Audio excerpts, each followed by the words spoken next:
Toefl Reading 1 Resources and Industrialism in Canada P1 While the much anticipated expansion of the western frontier was unfolding in accordance with the design of the national policy, a new northern frontier was opening up to enhance the prospects of Canadian industrial development. Along the preserve of the fair trade, the Canadian Shield and the western Cordilleras became a treasury of minerals, timber and hydroelectric power. In the late 19th and early 20th centuries, as early as 1883, CPR Canadian Pacific Railway construction crews lasting through the rugged terrain of northern Ontario discovered copper and nickel deposits in the vicinity of Sudbury. As refining processes, uses and markets for the metal developed, Sudbury became the world's largest nickel producer. The building of the Temiskaming and Northern Ontario Railway led to the discovery of rich silver deposits around Cobalt, north of Lake Nipissing in 1903 and touched off a mining boom that spread northward to Kirkland Lake and the Porcupine districts. Although the economic importance of these mining operations was enduring, they did not capture the public imagination to the same extent as the Klondike gold rush of the late 1890s. P2 Fortune seekers from all parts of the world flocked to the Klondike and Yukon River valleys to pan for gold starting in 1896. At the height of the gold rush in 1898, the previously unsettled subarctic frontier had a population of about 30,000, more than half of which was concentrated in the newly established town of Dawson. In the same year, the federal government created the Yukon Territory administered by an appointed commissioner in an effort to ward off the prospect of annexation to Alaska. Even if the economic significance of the Klondike strike was somewhat exaggerated and short-lived, the tales of sudden riches, heroic and tragic exploits, and the rudeness and lawlessness of the mining frontier were immortalized through popular fiction and folklore, notably the poetic verses of Robert W. Service. P3 Perhaps less romantic than the mining booms, the exploitation of forests and water resources was just as vital to national development. The Douglas fir, spruce and cedar stands of British Columbia, along with the white pine forests of Ontario, satisfied construction demands on the treeless prairies, as well as in the growing cities and towns of central Canada and the United States. British Columbia's forests also supplied lumber to Asia. In addition, the softwood forest wealth of the Cordilleras and the Shield was a valuable source of pulpwood for the development of the pulp and paper industry, which made Canada one of the world's leading exporters of newsprint. Furthermore, the fast-flowing rivers of the Shield and Cordilleras could readily be harnessed as sources of hydroelectric power, replacing coal in the booming factories of central Canada as well as in the evolving mining and pulp and paper industries. The age of electricity under public ownership and control was ushered in by the creation of the Ontario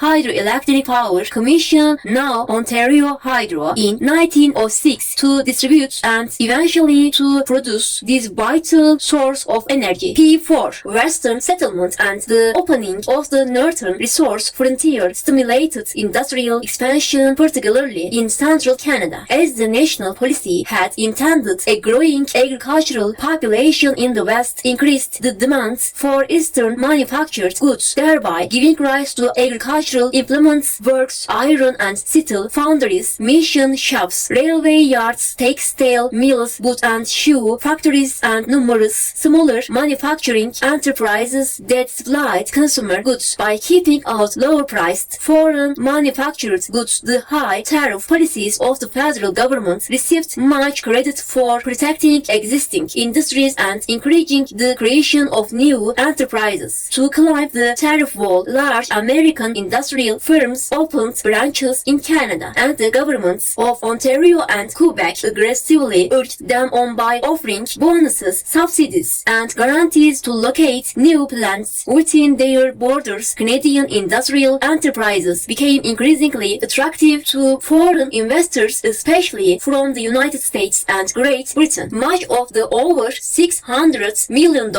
of American capital that flowed into Canada from 1900 to 1913 was earmarked for mining and the pulp and paper industry, while British investors contributed near $1.8 billion, mostly in railway, building, business development and the construction of urban infrastructure. As a result, the gross value of Canadian manufactured products quadrupled from 1891 to 1916. Question 1.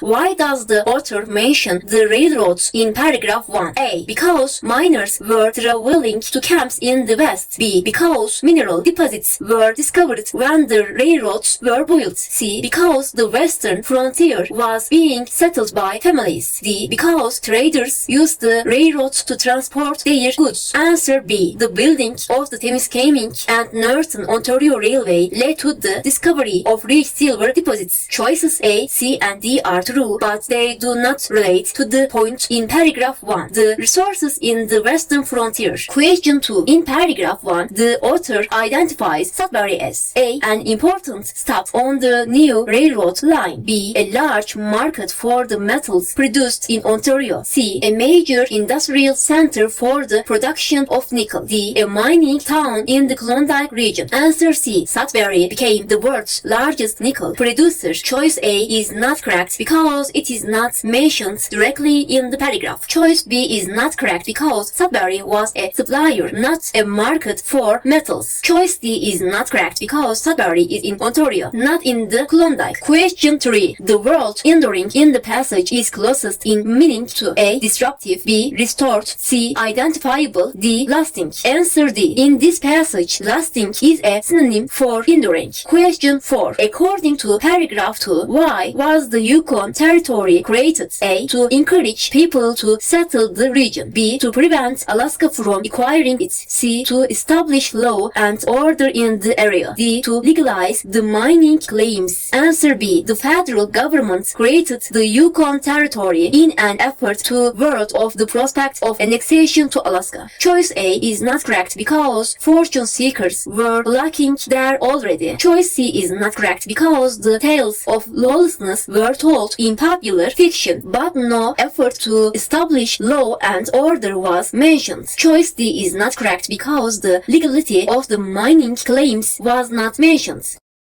Question 5. The word previously in the passage is closest in meaning to A. Frequently, B. Suddenly, C. Routinely, D. Formerly. Answer D. In this passage, formerly is a synonym for previously. Context comes from the reference to unsettled for an area that was increasing in population. Question 6. How did the poetry by Robert Service contribute to the development of Canada? A. It made the Klondike Gold Rush famous. B. It encouraged families to settle in the Klondike. C. It captured the beauty of the western Klondike. D. It prevented the Klondike's annexation to Alaska. Answer A. The tales of the Klondike strike were immortalized through the poetic verses of Robert W. Service. Choices B and C may have been true, but they were not mentioned in connection with the poetry of Robert Service. Choice D is not correct because the creation of the Yukon Territory, not the poetry, prevented the Klondike's annexation to Alaska. Question 7. According to paragraph 3, the forest industry supported the development of Canada in all of the following ways except A. By supplying wood for the construction of homes and buildings. B. By clearing the land for expanded agricultural uses. C. By producing the power for the hydroelectric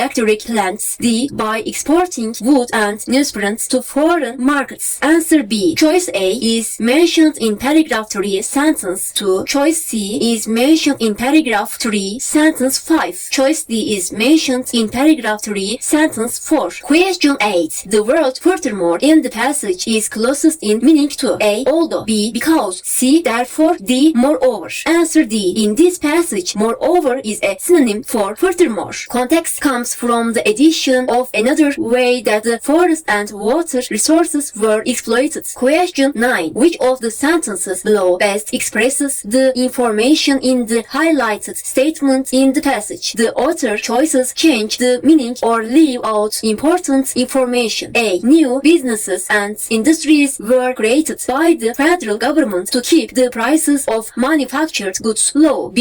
The lower price of manufacturing attracted many foreign businesses and new industries to the area. C. Federal taxes on cheaper imported goods were responsible for protecting domestic industries and supporting new businesses. D. The federal tax laws made it difficult for manufacturers to sell their goods to foreign markets. Answer C. Federal taxes paraphrases the high tariff policies and cheaper imported goods paraphrases lower priced foreign manufactured goods. Protecting domestic industries paraphrases protecting existing industries and supporting new businesses paraphrases encouraging the creation of new enterprises. Question 10. The word them in the passage refers to A. Governments, B. Plants, C. Firms, D. Policies. Answer C. To climb the tariff wall, large American industrial firms opened branches in Canada and the governments of Ontario and Quebec aggressively urged them American industrial firms on by offering bonuses, subsidies, and guarantees to locate new plants. The pronoun them does not refer to choices A, B, or D. Question 11. According to paragraph 4, British and American businesses opened affiliates in Canada because A. The Canadian government offered incentives. B. The raw materials were available in Canada. C. The consumers in Canada were eager to buy their goods. D. The infrastructure was attractive to investors. Answer A. The governments of Ontario and Quebec offered bonuses, subsidies, and guarantees to locate new plants within their borders. Choice B is true, but it is not the reason why British and American businesses opened affiliates. Choice C is not correct because the consumers in Western Canada were eager to buy goods from Eastern and Central Canada, not from abroad. Choice D is not correct because British investors contributed to the construction of urban infrastructure. Question 12. Look at the 4 squares that show where the following sentence could be inserted in the passage. Railway construction through the Kootenay region of southeastern British Columbia also led to significant discoveries of gold, silver, copper, lead, and zinc. Where could the sentence best be added? Click on a square to insert the sentence in the passage. Answer Vocabulary reference is a transitional device that connects the insert sentence with the previous sentence. The connection is railway construction and discoveries of gold, silver, copper, lead, and zinc to the building of the railway and rich silver deposits. Question 13. Directions and introduction for a short summary of the passage appears below. Complete the summary by selecting the 3 answer choices that mention the most important points in the passage. Some sentences do not belong in the summary because they expresses ideas that are not included in the passage or are minor points from the passage. This question is worth 2 points. The northern frontier provided many natural resources that contributed to the industrial expansion of Canada. Answer choices A. The Yukon Territory was created in 1898 during the gold rush in the Klondike and Yukon River valleys. B. The frontier was documented in the popular press, which published tales of heroes and gold strikes. C. Significant discoveries of mineral deposits encouraged prospectors and settlers to move into the territories. D. Wheat and other agricultural crops were planted after the forests were cleared, creating the Central Plains. A. Powered by hydroelectricity, lumber and paper mills exploited the forests for both domestic and foreign markets. F. Incentives encouraged American and British investors to help expand manufacturing plants in Canada. Answer C, A, F. Summarize the passage. Choices A and B are minor points that support major points C. Choice D is a minor point that supports major point A.